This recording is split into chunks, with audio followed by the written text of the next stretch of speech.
दोस्तों, बंगाल में एसआईआर को लेकर जिस तरह से ममता बनर्जी विरोध प्रकट कर रही है, सड़कों पे उतरकर रैली निकाल रही हैं, चुनाव आयोग को धमकी दे रही हैं और अब बीएलओ का बहाना लिया जा रहा है कि बीएलओ आत्महत्या कर रहे हैं, दबाव में हैं, उसकी पोल खुद घुसपैठियों ने खोल दी है।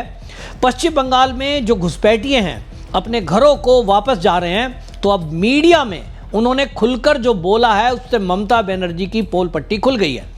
घुसपैठियों ने ममता बनर्जी के बारे में ये बताया कि जिस तरह से हम यहाँ आए, अवैध रूप से आए थे, कोई दस्तावेज नहीं था, लेकिन आने के बाद यहाँ हमारे सभी फर्जी दस्तावेज बनाए गए और अब हम इसलिए अपने घर वापस जा रहे हैं क्योंकि यहाँ जो एसआईआर हो रहा है उसमें हमें खतरा है कि कहीं हम पकड़े न जाएं, क्योंकि डिटेंशन सेंटर में डालने की बात और गिरफ्तार करने की बात केंद्र के एक नए कानून के जरिए हो चुकी है और ममता बनर्जी खुद इन लोगों को बोल चुकी है कि यहाँ ये जो एसआईआर है ये एसआईआर नहीं है, एनआरसी है।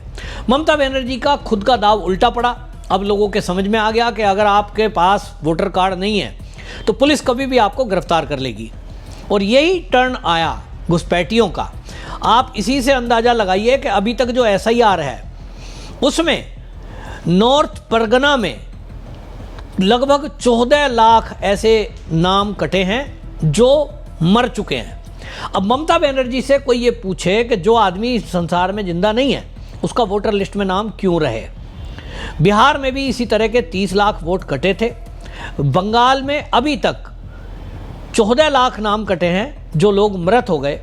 इसके अलावा अब जो लोग अपने स्थान पे नहीं रह रहे हैं उनके नाम कटे हैं, लेकिन ममता बनर्जी झूठ फैला रही है तो उसकी पोल पट्टी अब घुसपैठिए खोल रहे हैं। और घुसपैठियों ने पूरा मीडिया में अब ये बताया है कि किस तरह से वो आए थे तो उनके पास कुछ भी नहीं था, फिर यहाँ आए तो आधार कार्ड बना, फिर पैन कार्ड बना, फिर बैंक में खाते खुल गए और सरकार की तरफ से जो सुविधा मिलती है, सबसे बड़ी बात ये कि आपके और मेरे टैक्स का जो पैसा है वो गवर्नमेंट के पास जाता है और उस गवर्नमेंट के पैसे से घुसपैठियों को खाने पीने का सामान यानी जो राशन मिलता है पीडीएस राशन कार्ड से, वो उन घुसपैठियों को दिया जा रहा है। ये देश के लिए एक बहुत बड़े ताज्जुब की बात है, दुख की बात है कि राजनीतिक दल अपने वोट बैंक के चक्कर में, सत्ता के चक्कर में जो विदेशी घुसपैठिया है कहीं ना कहीं अपराध में भी लिप्त रहते हैं, उनकी तरफदारी कर रहे हैं। और इसीलिए ये जो गृह मंत्री ने बोला कि किसी भी कीमत पर एक भी घुसपैठिए को छोड़ा नहीं जाएगा,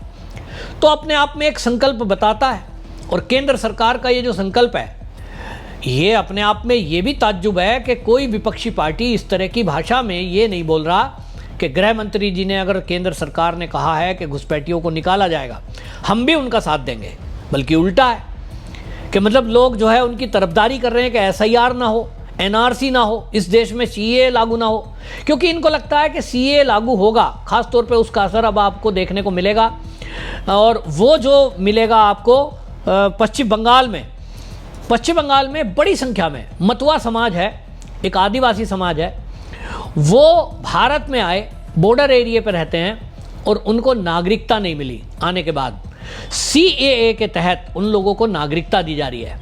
अब आप ये बताइए, पूरी दुनिया में यदि कोई हिंदू कहीं सताया जा रहा है, चाहे वो पाकिस्तान हो, अफगानिस्तान हो या बांग्लादेश, वो कहाँ आएगा? उसको लगता है कि पूरी दुनिया में एक ही देश भारत ऐसा है जहाँ हिंदू आज़ादी से रह सकता है। और यहाँ तो हिंदू ही नहीं, यहाँ मुसलमान भी आज़ादी से रह रहा है, यहाँ ईसाई भी आज़ादी से रह रहा है, हर वर्ग के लिए यहाँ आज़ादी है। कोई कट्टरता हिंदुओं में नहीं है कि अल्पसंख्यक मुसलमान यहाँ 20% है तो भाई उन्हें मारो, काटो, भगाओ, डराओ, कुछ भी नहीं है। और इसलिए सबको सबसे ज़्यादा सुरक्षित भारत लगता है। ऐसे में भारत क्योंकि हिंदू राष्ट्र ही था, संघ के हिसाब से कहें तो हिंदू राष्ट्र ही है, तो भाई बाकी के लिए रास्ता कहाँ है? हिंदू यहीं आते हैं। और इसीलिए बड़ी संख्या में देश की आज़ादी के बाद ये तो प्रावधान भी बनाया गया था कि कोई भी अगर कहीं परेशानी किसी हिंदू को होती है वो भारत आ सकता है, तो भारत आए। लेकिन पहले की सरकारों ने उन हिंदुओं को नागरिकता नहीं दी। क्यों? क्योंकि हिंदू थे। कांग्रेस की सरकारों को ये लगता रहा कि हिंदू तो इस देश में बहुसंख्यक है, उसको तो हम जाति में बांट देंगे और जाति में बांट के जाति के आधार पर वोट लेते रहेंगे। मुसलमान की एक मुश्त वोट हमें चाहिए।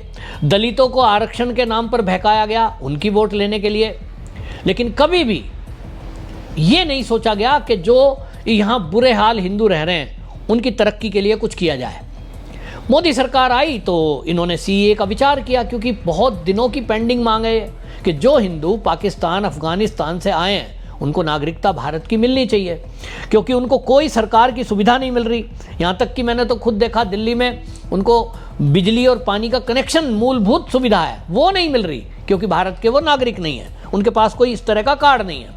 मोदी सरकार ने ये तय किया कि ऐसे लोगों को हम कार्ड बनाएंगे, ऐसे लोगों को हम अधिकार देंगे। तो ममता बनर्जी बौखला गई और अब वो घुसपैठियों को बसाने की बात तो करती हैं कि एसआईआर को रोक दिया जाए और हम इसकी प्रक्रिया एक भी नाम कटने नहीं देंगे। लेकिन आप सोचिए, मतवा समाज के लिए कुछ नहीं बोला। बीएलओ का जिसका वो बहाना बना रही हैं, उन बीएलओ के बारे में आपको बता दूं कि बंगाल के अंदर 80,600 बीएलओ काम कर रहे हैं, 8,000 सुपरवाइजर उसमें लगाए गए हैं, 3,000 एईआरओ उसमें लगाए गए हैं और 294 ईआरओ की ड्यूटी इसके साथ लगाई गई है। और 1 महीने का टाइम रखा है, लेकिन चुनाव आयोग ये कह रहा है कि यदि मान लीजिए हमें लगेगा कि ये समय पर नहीं हो रहा है, समय को आगे बढ़ाया जा सकता है। शुभेंदु अधिकारी कह रहे हैं कि भाई हम जाके चुनाव आयोग से मिलें, ममता बनर्जी भी जाके अपनी बात रखें तो चुनाव आयोग बात सुनेगा। लेकिन आप धमकी दें, आप षड्यंत्र करें, आप जो है वहाँ इस तरह की कोशिश करें कि अराजकता फैल जाए, बीएलओ को भड़का के आरोप लगा रहे हैं शुभेंदु अधिकारी के ममता बनर्जी ही वहाँ धरना प्रदर्शन करा रही हैं, तो ये नहीं होने वाला है। घुसपैठ को लेकर के अमित शाह ने सीधी सीधी कड़ी चेतावनी दी और मामला तो बीएसएफ का कार्यक्रम का था, लेकिन उन्होंने सीधा ये कह दिया भारत में घुसपैठ को रोकने के लिए देश की सुरक्षा के लिए बहुत ज़रूरी है, बल्कि देश की लोकतांत्रिक व्यवस्था को दूषित होने से बचाने के लिए भी घुसपैठियों को रोकना जरूरी है।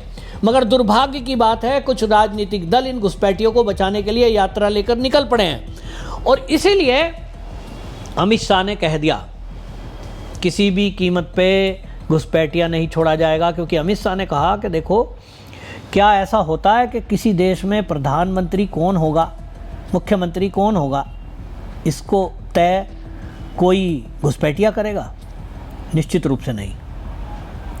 और इसलिए ये तय भारतवासी ही करेंगे, भारतवासियों को ही करना चाहिए।